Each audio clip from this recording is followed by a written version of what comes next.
Today's Evening First Alert Weather Show is brought to you by Bresky Siding.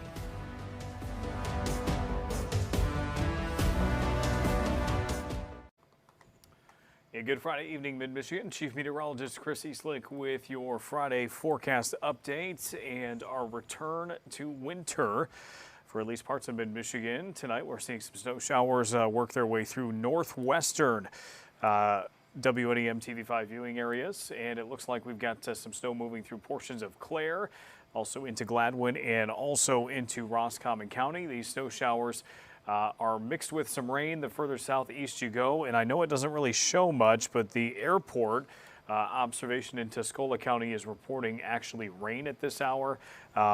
There was another one that was just reporting mist. I believe that was Oscoda was just reporting a little mist the last time I looked at the observation site. So I still think there's a little bit of mixing going on with some of the precipitation that is across the area for tonight. And we're likely going to see that continue for at least a little while longer as some of our temperatures are still above freezing and probably will be a bit slower to drop as we go through tonight. So those temperatures right now, thankfully for Friday evening plans, are right around the mid to doesn't look like we've got any upper 30s anymore. We did just a little while ago, but it seems like mostly mid 30s at this point. And so we're still in pretty good shape when it comes to any of the road conditions out there. So that's always helpful, especially on busy nights like a Friday night. So hopefully that continues into the weekend. Good evening, Linda. Good evening, Stacy. Good evening, Wendy and Denise. Thank you for joining the stream. Looks like we've got about 35 people on for tonight. The wind advisory that was in place for Genesee, Shiawassee, and Lapeer counties has now been allowed to expire, so we're moving in the right direction there.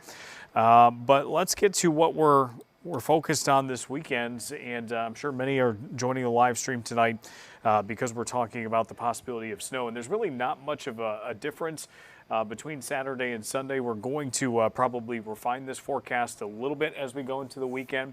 But both days have about the same chance at some scattered snow showers. Doesn't seem like it's going to be something that lasts every second of every day, but we're going to have the chance pretty much from start to finish both days. I don't think you'll see snow showers every second. But I also think they'll come in waves. We've got kind of multiple little disturbances that are moving overhead this weekend. Seems like we'll have periodically one comes through, leads to some snow showers that develop, and then you'll get another that comes through later. More snow showers will follow, and then vice versa. And we've also got that cooler northwesterly flow through the weekend that is going to keep things a little bit cooler going into next week. And so things are going to be changing a little bit this weekend as we go into next week. And of course, that does start with the snow showers that we're going to be going over here in just a second. So let's just get right to the hour by hour forecasts here. And we've got some of the snow showers that you're seeing out there right now. You can see them depicted here. And keep in mind, these are just simulations, so they're not perfect.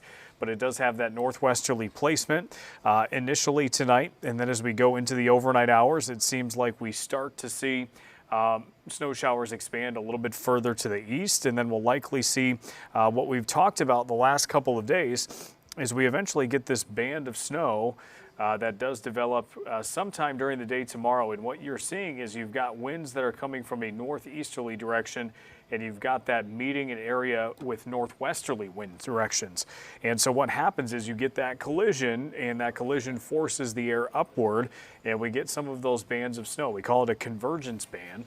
And so there has been a little bit of back and forth as we've gone throughout the last 24 hours as to just how far north or south this band is going to be. Sometimes it's been up here in northern lower Michigan, or it's been a little bit further south in our area. And I think there's going to be a happy medium. I think we still get enough snow to where we will see some accumulation, especially in some of our northern counties. And then I think from time to time, you'll get some of these scattered areas of snow that occasionally dip to the south. And you can still see that where we've got these areas of northeasterly winds meeting these areas of northwesterly, and you've got snow showers in the area where they meet. And then once we get into Saturday night, I think this is going to be our best chance to pick up some snow. As far as the accumulations, I think anything that happens tonight, our temperatures, let me just scoot back really quick. Notice going into Saturday morning, we do drop below freezing, but we're at least above freezing for a couple of hours after midnight. And then we get back above freezing for tomorrow. So I don't know how much we're going to accumulate until we get to Saturday night. I think some minor accumulations are possible, but I think Saturday night into Sunday, when you get this bigger area of snow that develops and it just kind of drops southward through the area, I think that's probably when we're going to do our most work.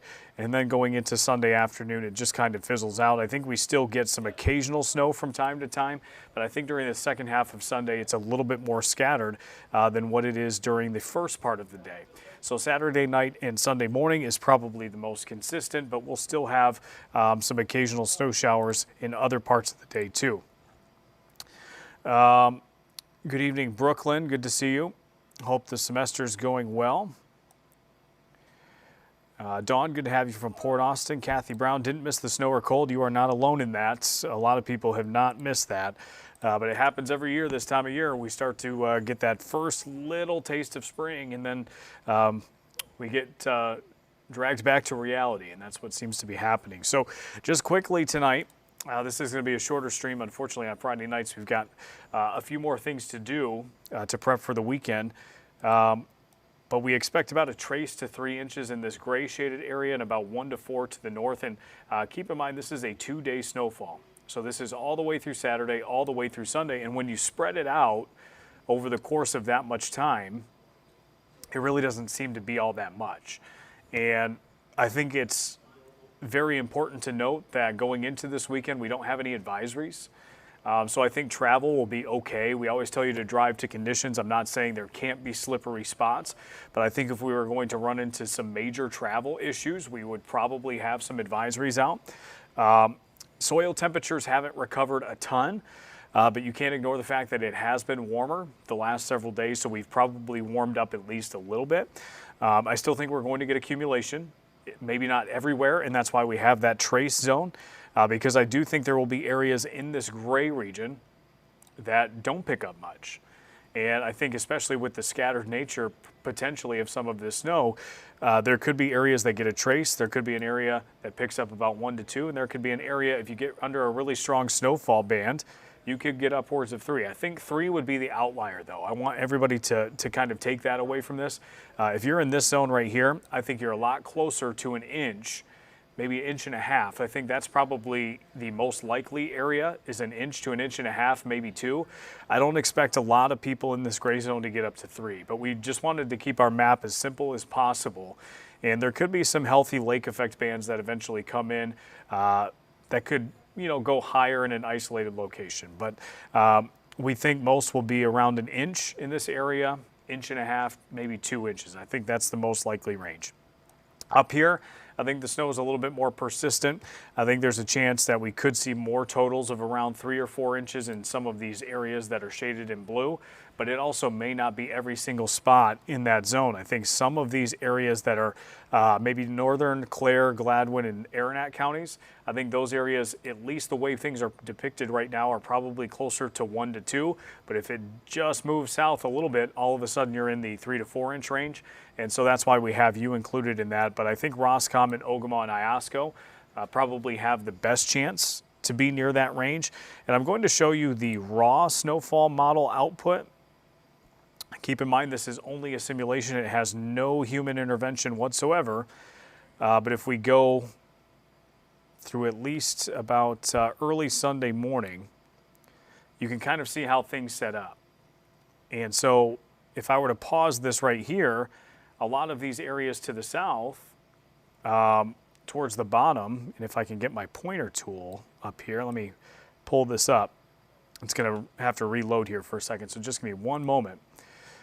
But if I go only into Sunday morning and I get my little pointer tool out, this is part of the reason why we've included a trace in some of these areas, is because, again, this might not be a uniform snowfall everywhere. Now, some of those areas by the end of Sunday might catch up a little bit with some of these stronger bands of snow. You can actually see that in this little blue shaded area here. Now, keep in mind the placement can change in reality versus the simulation, but that's what we're kind of talking about, is you could get these little spots right here that may be localized areas of 3. Now, this 5.9 in Oscoda, this 4.6 in Houghton Lake, this is purely illustration, okay? So I'm not saying Oscoda is going to get 6 inches of snow. This is, again, a model simulation, but I want you to take note of the placement of some of these bands of snow and how the heaviest has a better chance to be locked up in some of these areas that are north of us, but look how close they are. And so any little wiggle to the south, any little convergence zone that develops a little bit south of here, well, then maybe we're talking about a different situation. Now, again, I think we're fighting an uphill battle tomorrow when it comes to the fact that our temperatures are above freezing. So this is the map that we came up with. We factored in that map that I just showed you, but this is what we think is maybe a more realistic scenario. But it's something worth watching because we're very close to what could be some of those stronger lake effect bands to the north. So I'm going to end my little spiel here. I'll just see if we have any quick questions. Let's see. Just windy here in Midland. No precipitation yet. Yeah, Marlene, it might be a little bit before we get some precipitation back in Midland. Brooklyn, feel free to do that. Nick, just windy here in New Lothrop. Feels like it might have let up some this afternoon. Yeah, we should see the wind die down tonight. It might be a gradual process, but we should get much lower through the night. Good to see you, Renee. Sherry, yeah, good. We'll take 1 to 2 inches. Kathy asking for the week forecast. Here's a look into next week. Got a chance for some 20s early next week, and then we warm up. So now it seems like we're getting kind of into that pattern in a certain time of the year where we start getting cold days, but we also start mixing in warm days a little bit more as well. And so we're not quite constantly in the teens and low 20s like we were. There's a little bit more fluctuation once we start getting into late February and early March. So that's how the week ahead looks. Caleb, good to see you towards the end of the stream, but always good to have you, Caleb, from Adrian, Michigan. So outside of our viewing area, but still appreciate Caleb nonetheless. So, all right, I'm sorry for the short stream tonight, but thanks everybody for joining. We'll have, of course, updates through the weekend if anything needs to be updated from me. I will, of course, have updates on my Facebook page, Meteorologist Chris Eastlick, for you. If any advisories or warnings are issued, I don't expect warnings, but if any advisories are issued, we'll be sure to let you know. And, of course, if anything comes up on Sunday, too, we'll be sure to let you know with that as well. In the meantime, have a wonderful weekend, and hope everyone has a safe weekend. And, again, we don't expect major problems on the road this weekend, but still be careful here and there. We will see you next week on Monday.